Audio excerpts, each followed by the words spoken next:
Hey everyone, I hope you are doing well. This is the first video that I'm going to be posting on Season 17 of the Go Battle League. As I mentioned in my last video, we had all the move updates. It has been a while since I did make a video and we are already a couple weeks into the new season.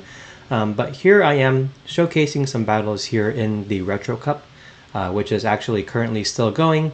The first week was the Great League and the Retro Cup, and now we are at the Ultra League plus the Retro Cup. So might as well showcase a team that I think was very strong. This is a team that is featured by a fellow content creator named Jonkus. He is a very talented battler and also a very good analyzer for things PvP. So feel free to check out his content as well. Give his video a like, his videos like and thumbs up as well. So the team he featured was showcasing Oranguru in the lead, and then Talonflame and Dragonair in the back. And Oranguru is a very underrated Pokemon, as you can tell by its typing. It is a normal and psychic type Pokemon. And then Talonflame, we already know, got two big buffs during this new season update. One with the Incinerate damage being buffed to 20, and now with also having the move of Fly. So it is very strong, as we can see here. Talonflame is really off the charts during this season, and the Dragonair in the back just to provide some very solid coverage against most of the rest of the meta here. So only thing Dragonair will really have to worry about here is opposing dragon types, but there are a handful of those teams that are starting to pop up now, but other than that, it handles a majority of the meta very well. So that is the team, and I was able to get a 4-1 run with this specific set, but in general I've had a lot of success running this team just because Oranguru and Dragonair really do tend to core break a lot of teams, although you will have some trouble with triple dragons or even double dragons. That will give the team a lot of trouble there. So that is going to be how the team works. Oranguru is generally a very good lead, getting most everything by surprise. If you do see a negative lead, you'll probably still want to stay in for the most part. It's just that it's very matchup dependent, I guess, for whatever is in the back. So you will definitely want to stay in on most occasions. It depends on what you want to safe swap into. I think there really is no dedicated safe swap for this team. So you will want to, for the most part, stay in with Oranguru if you are trying to run this team. So without further ado, I'm going to go ahead and get straight into the commentary here. We have Oranguru up against a Jellicent, although this Jellicent is actually running Bubble, which isn't as good as a matchup as you would like it to be, and they are running Bubble Beam, which is very interesting. I'm going to go ahead and go right for a foul play here. This is going to do some very heavy damage to the Jellicent if they decide to not shield, and it still takes them out, which is great. And now they come in with Frostlass, so they are actually double weak to Oranguru here, which is very cool. So they do allow me to get to a foul play, which is nice. I'm going to be able to fire off this foul play before going down. So now I can safely align my Talonflame onto this Frostlass here, and we'll have to see what my opponent has in the back. So I'm going to go ahead and no shield. I can take any one move here just fine from the Frostlass. It's just going to be an Avalanche. And then they swap into a Toxicroak. So they were actually indeed triple weak to the Oranguru here. So I'm going to go ahead and go straight for the Fly. This is going to be basically knocking out the Toxicroak. Toxicroak is super classy. And then Dragonair can handle the Frostlass from this range, and it is up a shield. So there isn't really anything the opponent can do at this point here. I'm just going to go ahead and shield, and then Dragon Breath down the Frostlass here for the win. So that is going to be a good game. Very well played to my opponent there. Alright. Hopping into the next battle, we have Oranguru on the lead up against a Pidgeot. So this is actually a very tricky lead. I don't really have a direct response to a Pidgeot, and I don't really feel comfortable safe switching into either of these Pokemon here either. So I'm going to go ahead and stay in with Oranguru and see what I can do here. I'm going to go ahead and no shield this move. It could be a Feather Dance, but it could also be a Bravery here from the Pidgeot. So luckily I no-shielded the Feather Dance, which is good for me. But now this Foul Play that's going to come through will not do as much damage to this Pidgeot. So they are going to probably let this go as well, which is fine. I'm going to go ahead and see if I can make it to another Foul Play right on time. And I do. And then I do, of course, throw an alignment because the Gust really is a 3-turn move, or I think so. Luckily, they let this Foul Play go, which is fine. I'm going to go ahead and see what the opponent is going to come in with. And they are going to come in with a Jellicent. So this is actually no longer as favorable here, just because my Oranguru is now very low. And I'm just going to go ahead and chip the Jellicent here with a Foul Play or get a shield, which is always nice. I can always get some chip damage here, but I do shield, which is actually good for me. But now the problem is I don't really have a good response here to the Jellicent. My best response is actually the Dragonair at this point, just because the Talonflame is still going to be threatened heavily with the Surf.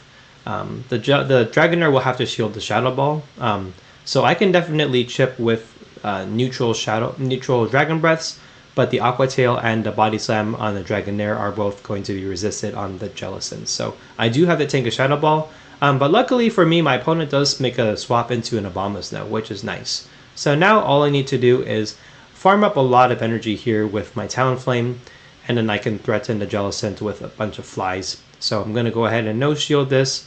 Look at how much these Incinerates do. 3 Incinerates knocks out the Abomasnow. How crazy is that?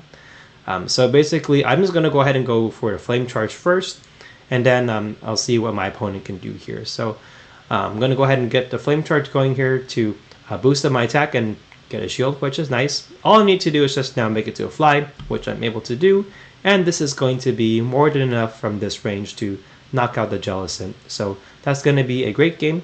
Very well played to my opponent there. And we're hopping into the next battle. We have Oranguru on the lead up against a Frostlass. So this isn't a bad lead at all for Oranguru once again, just because of the subtyping of Psychic and Normal for Oranguru. The only thing is that Frostlass can still hit back pretty hard with the Avalanches. It'll still do a boatload of damage here to the Oranguru. So again, I'm going to no-shield. I can tank an Avalanche, no problem. So I'm going to see what the opponent wants to do here. So I'm going to go ahead and stay in, and they actually come in with a Hakamo. So I actually make a little mistake here. I should have just no-shield. I should have not thrown my energy at all. But now I'm going to go ahead and see what I can do here. So I do. I'm not able to get off a move, which is unfortunate. So I'm going to go ahead and come in with my Dragonair here, actually. Because I realized that there is a Frostlass in the back, and that will be bad news here for my Dragonair. So I'm going to go ahead and see if I can farm down the Hakamo, which I'm able to do. And I'm expecting the Frostlass is going to come back in, which it is. So they are able to get a couple Power Snows in, but I'm able to make it to an Aqua Tail here just before I go down. So I'm just going to save 2 shields for my Talonflame and see what my opponent has in the back. So my opponent actually shields their Frostlass, which is a little bit surprising here. So luckily I'm able to sneak the Incinerate through. So I will shield.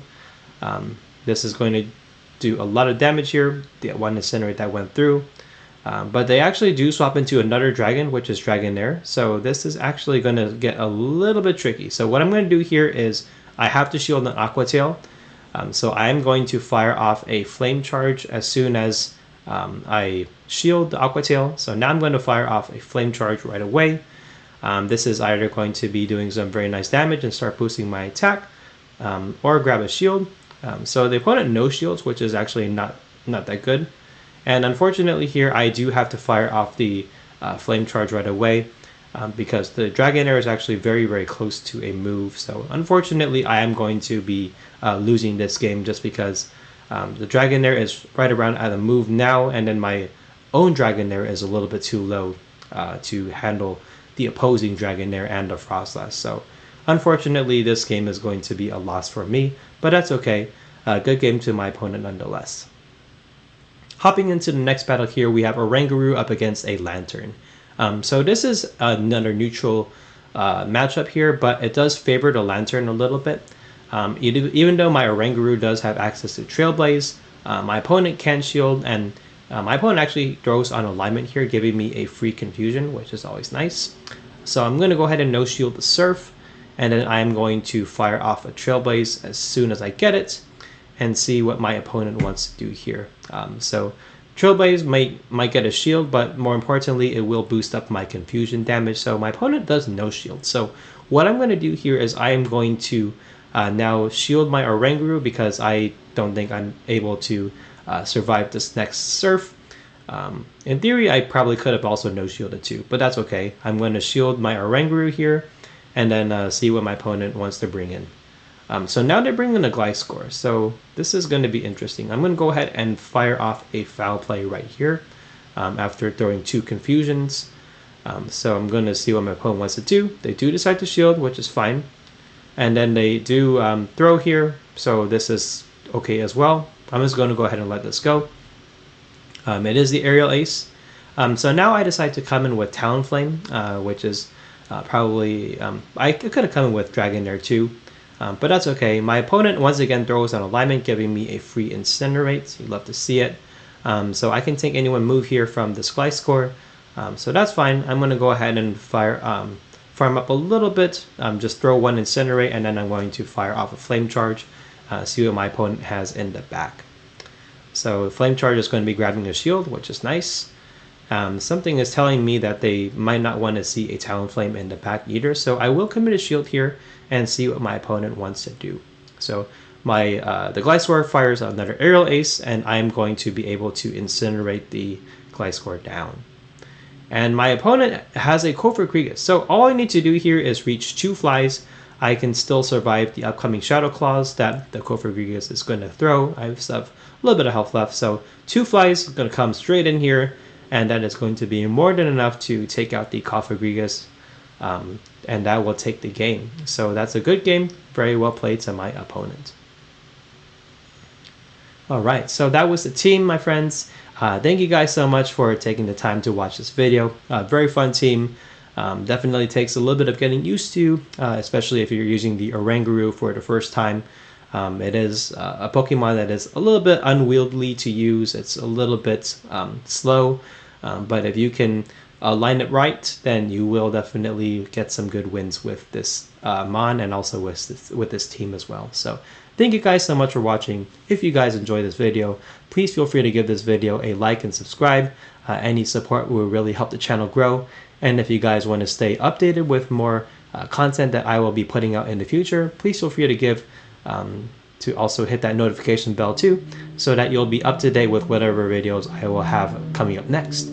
So that's going to be it. Thank you guys so much for watching. I'll see you in the next one.